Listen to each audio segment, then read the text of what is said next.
Hi everyone, I'm Toby Swan at tobytutorsphysics.com, and today we're going to be looking at work, power and efficiency, or work done, power and efficiency. So we'll start off with recapping what we were looking at in the last session, conservation of energy, but particularly calculations which require two formulae. We'll just look at a couple of examples of that and see how the conservation of energy applies to them. Then we'll look at the idea of work done, what it actually is, and then power and efficiency.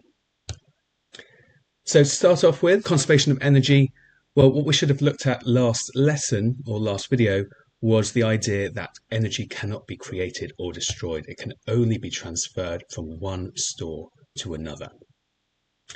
And one example might be this. Toby drops a laptop out of a window 1 meter above the ground. The laptop has a mass of 3 kilograms. How fast will it hit the ground?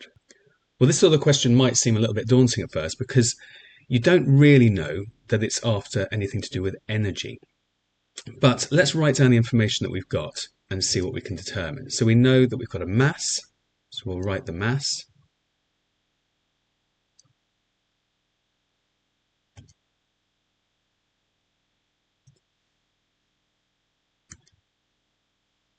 So we know we've got a mass and we can write down the mass. 3 kilograms is our mass. We also know that we've got a distance above the ground. So let's put in a height of 1 meter. And you might think, well, we've got that information, how can we use it? So if you weren't sure, you could scan through your formula booklet and hopefully find the idea that we can find a gravitational potential energy. We can find the gravitational potential energy of that, which is equal to mgh. We do need g as well, which we can have as 9.8. They might even write that in the question to give you a little hint of what you were needing to do. So first of all, we can work out what this gravitational potential energy of this laptop is. We can multiply those things together. We get 3 times 1 times 9.8, and we have an answer of 29.4 joules. That doesn't help us work out what the speed is, or certainly it doesn't tell us what the speed is, how fast it will be moving. It does help us though, because now we need to apply the conservation of energy. We know that energy cannot be created or destroyed. It can be only transferred from one store to another. Apologies if I've said that too many times, but I don't think I can emphasize it. So we know that this energy that this laptop had, it's going to lose that energy. Okay, it's falling from the window. Here's my laptop. It's falling from my window. It had 29.4 joules, and as it falls, it's going to lose that 29.4 joules of potential energy, and it's going to transfer it into kinetic energy. It can't go anywhere else. Well, it can, but we're going to assume that this is an efficient, 100% efficient system. So we're going to assume that all of this energy is going to turn into kinetic energy.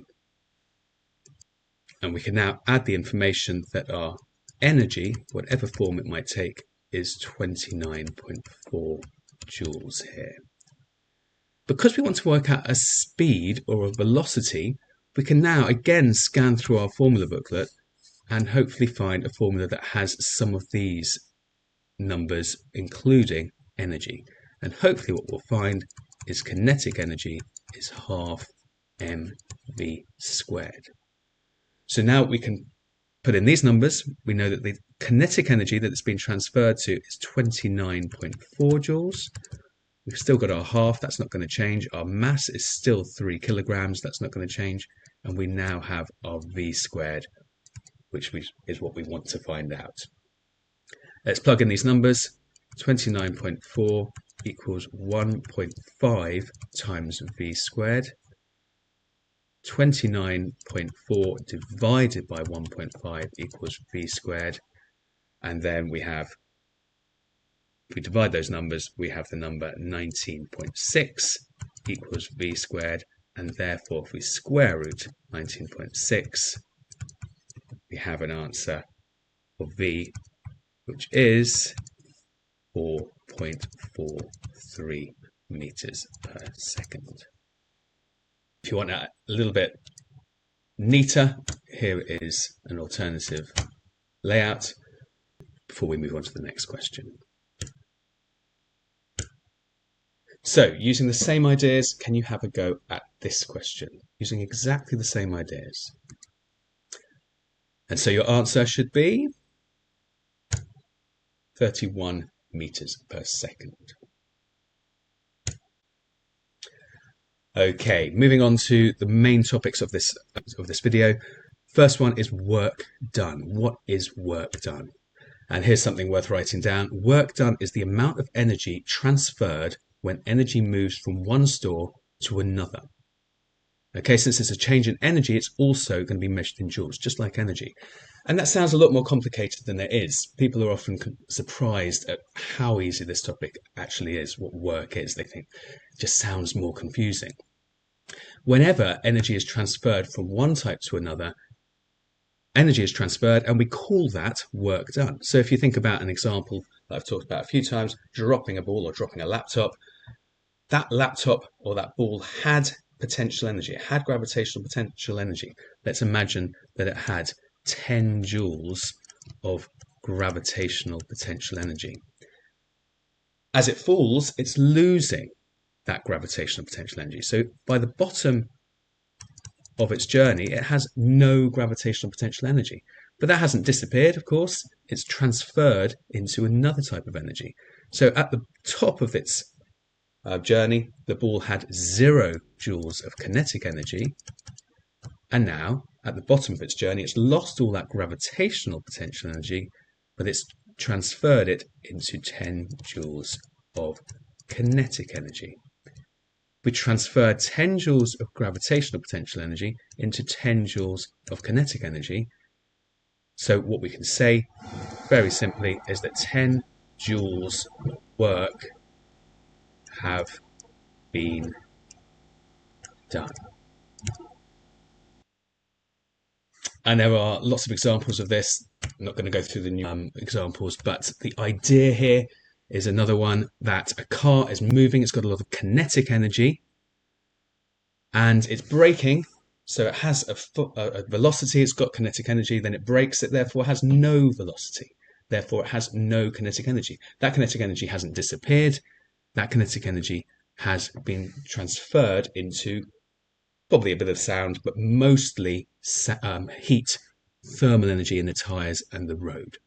So that kinetic energy has transferred into thermal energy and sound energy. How much work has been done? Well, it's exactly the same amount of energy that has been lost from kinetic energy and gained from thermal or sound. So if you had, let's say, 1,000 joules of kinetic energy, and then it ended up with no joules of kinetic energy, we would say that 1,000 joules of work has been done. The final example that sometimes might be considered, although we're not going to look at this particular example today, electrical transfer, electrical current. So this battery might have a voltage of 1.5 volts, which means that 1.5 joules of energy are transferred to every coulomb of charge. It's not what I want to talk about right now. We'll save that for an electricity video. But the point is that if I had a certain number of joules of energy, let's say I had 10 joules of chemical energy in a battery, and I transferred those 10 joules of energy into light and heat in the lamp, then I have done 10 joules of work. But in this video, and usually in physics, there's a little bit about electricity, which we'll come to when we look at that topic. But usually in GCSE physics, when we're talking about work done, we are talking about a mechanical energy transfer. And so we can do some calculations based on it. So there's a formula we want to know, which is work done is the force applied times the distance moved in the direction of that force. We'll look at how we can apply that now. So there's the symbol equation. Things we need to be careful, as always, we need to make sure our units are correct. And so when we're using work done, Remember, it's a transfer in energy, so it's the same units as energy. It's got to be in joules. Our force has got to be in newtons, and our distance has got to be in meters. Any prefixes, we need to adjust those accordingly. Some of you might want to rearrange that, but as you know, I prefer, and you are more likely to get more marks by substituting before you rearrange, but here is the rearranged version as well, and the triangle for those of you that like it. So let's look at a couple of examples. Calculate the work done when a force of 5 newtons moves through a distance of 3 meters. Well, a very straightforward one here. Let's write down the information we've got. We've got that the distance is 3 meters. We've got that the force is 5 meters. Oh, sorry, the force is 5 newtons. And so we can use our work done equals force times distance. Very simply, 5 times 3, which is 15 joules.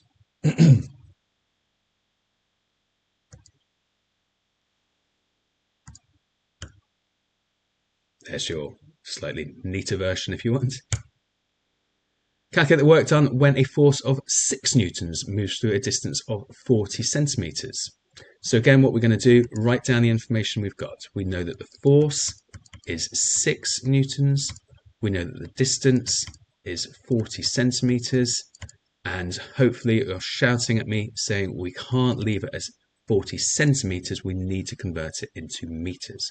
So that's going to be 0.4 meters. And now we've got all the information we need. We are trying to work out the work done, which is force times distance, 6 times 0.4, which is 2.4 joules.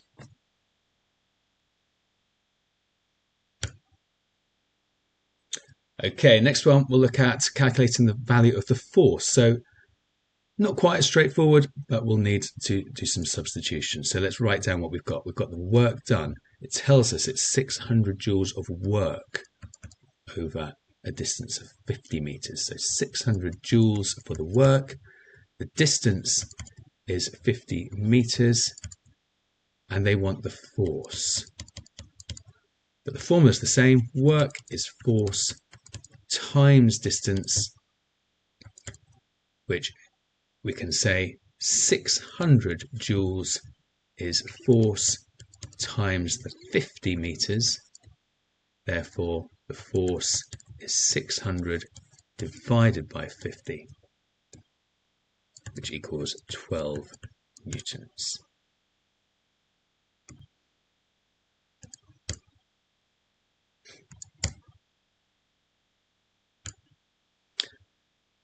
Okay, the last one we're going to look at here is slightly more complicated, only in that it's got a few more words here.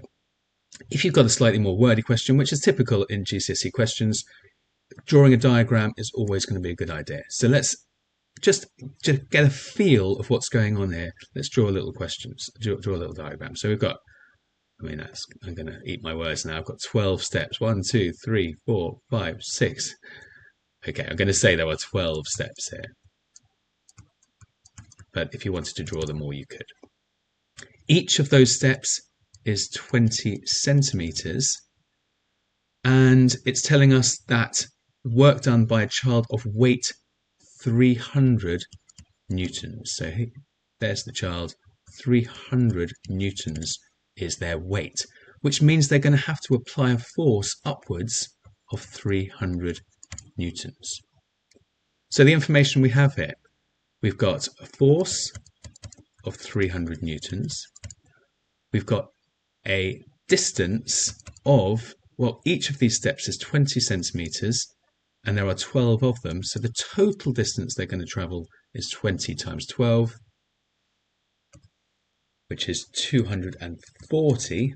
But this, don't forget, is in centimeters. Always checking. That's in centimeters. We need it to be in meters. So my total distance in meters is 2.4 meters. We want the work done.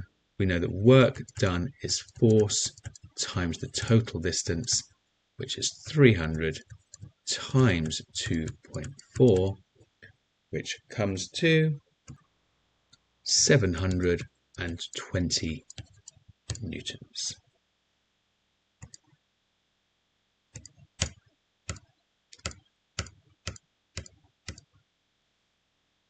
There's your neater version if you want it. Okay, over to you. Let's see if you can have a go at these fairly straightforward fill in the gap questions. Okay, so I hope you haven't forgotten to convert the prefixes there. It's the only thing that can cause a bit of a problem there, but you've got lots of prefixes there. So here are the answers.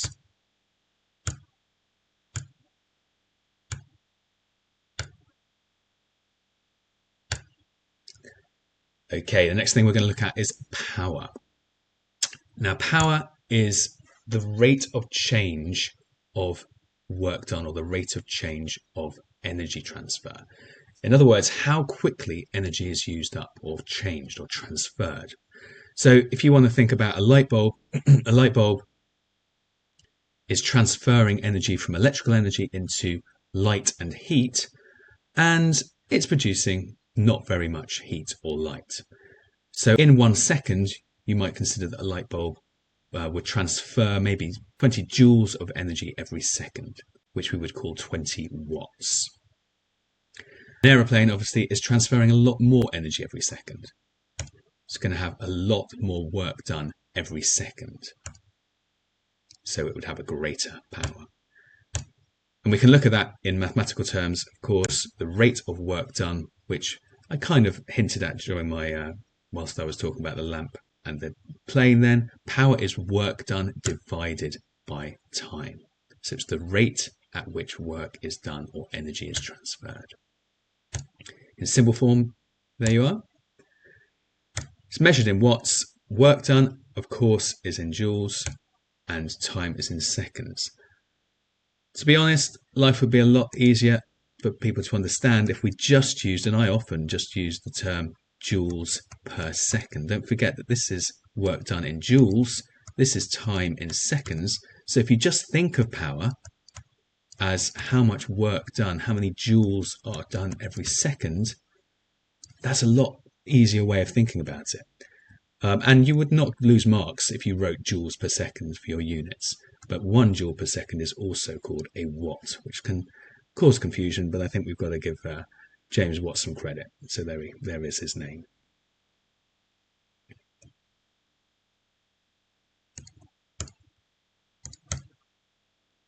Okay, so 1 watt is the same as 1 joule per second.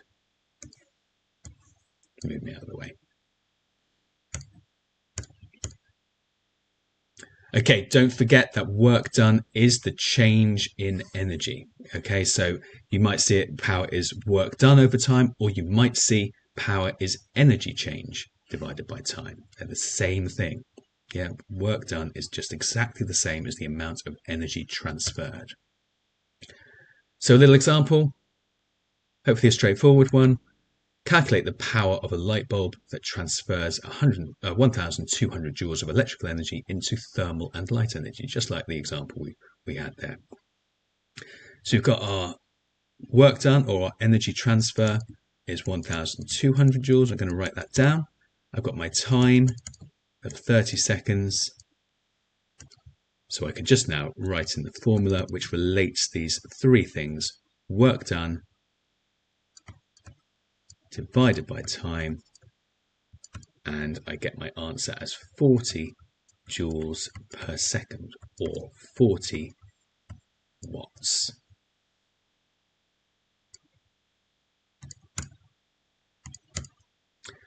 Okay, second example, calculate the power of a motor that exerts a force of 40 newtons over a distance of 2 meters for 10 seconds. Now this one's a little bit harder because again, we've got a bit more information. We're going to need to use 2 formulae. So let's write down the information we have first. See how it can be useful. So we've got a force of 40 newtons. We've got a distance of 2 meters, and we've got a time of 10 seconds.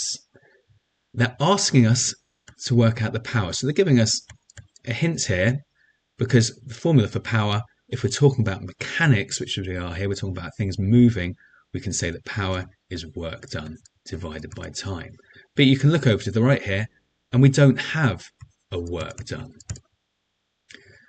So hopefully you think back, you look back at your notes, look back at your formula sheet, and you realize that you can work out the work done, because don't forget the work done is force times distance, something we just covered. So let's work out the work done first.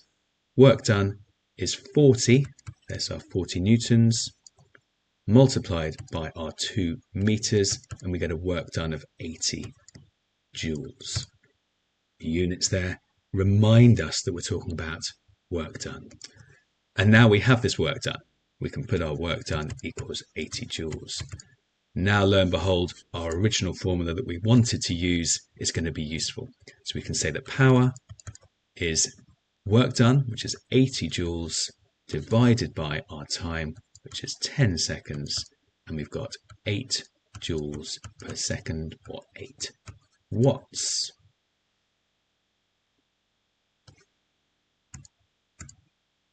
Okay, back to you. A few things to fill in here. Don't forget that work done and energy transfer, what the relationship is between those.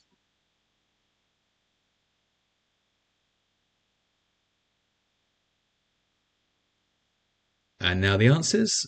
So of course, work done is exactly the same as your energy transfer. So that's going to be 600 joules, and your power, 5 watts there.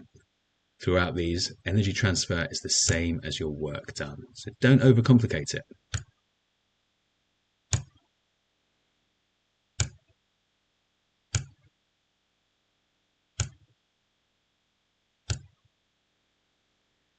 So the final thing we're going to look at is efficiency. So efficiency is a measure of how much of the total energy or power input to a system is usefully transferred. How much useful stuff do you get from what you put in? And it can be in two forms. It can be in the form of energy output over total energy input, or it can be a useful power output over total power output. Worth writing both of those down. Also worth pointing out that if you get an efficiency which is greater than 1 or 100%, then you know you've done something wrong. You can't get more out than you put in. And it's worth saying that to turn these into a percentage, you might see either of these forms. To turn these into a percentage, you just multiply these by 100.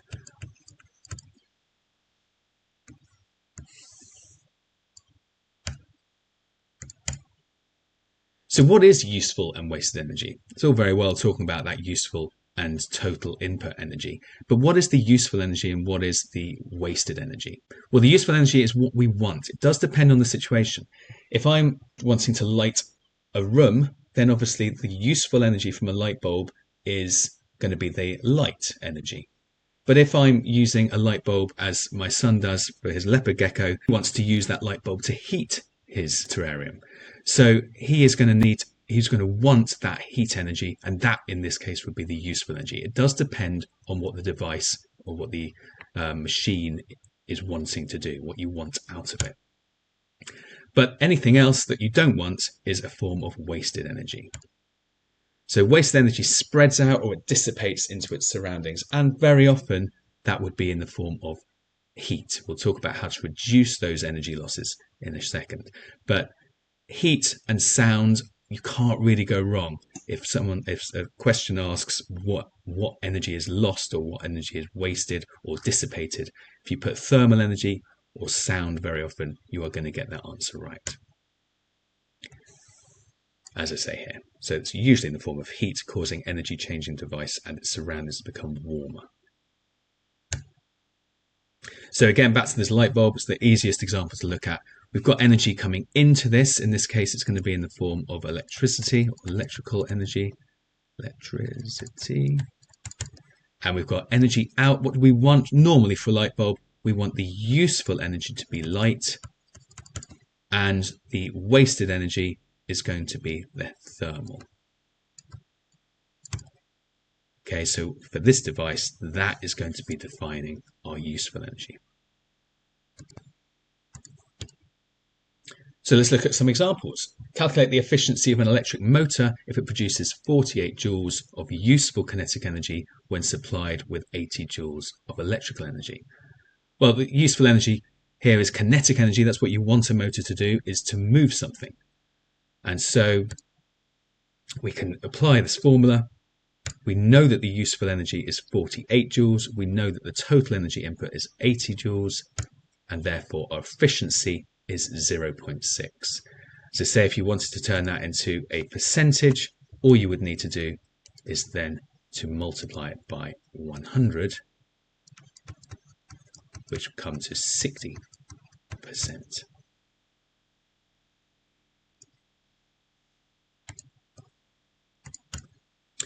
How about this one? Calculate the useful light output of a light bulb of efficiency 0.2 when it is of an electric motor if it's supplied with 400 joules of electrical energy. So again, we can start with the formula.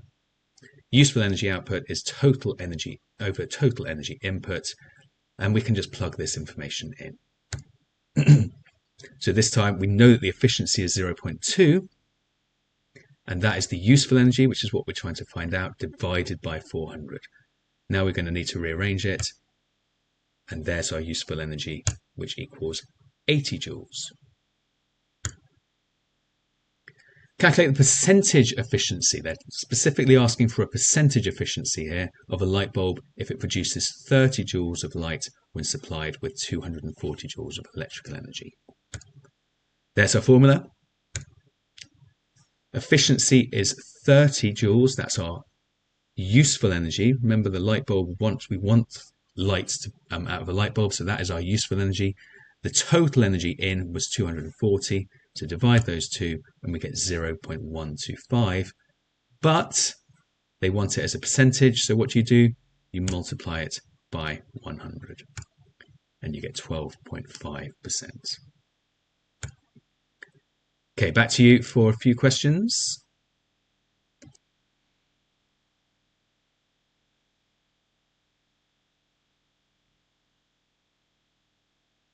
Okay, and now the answers.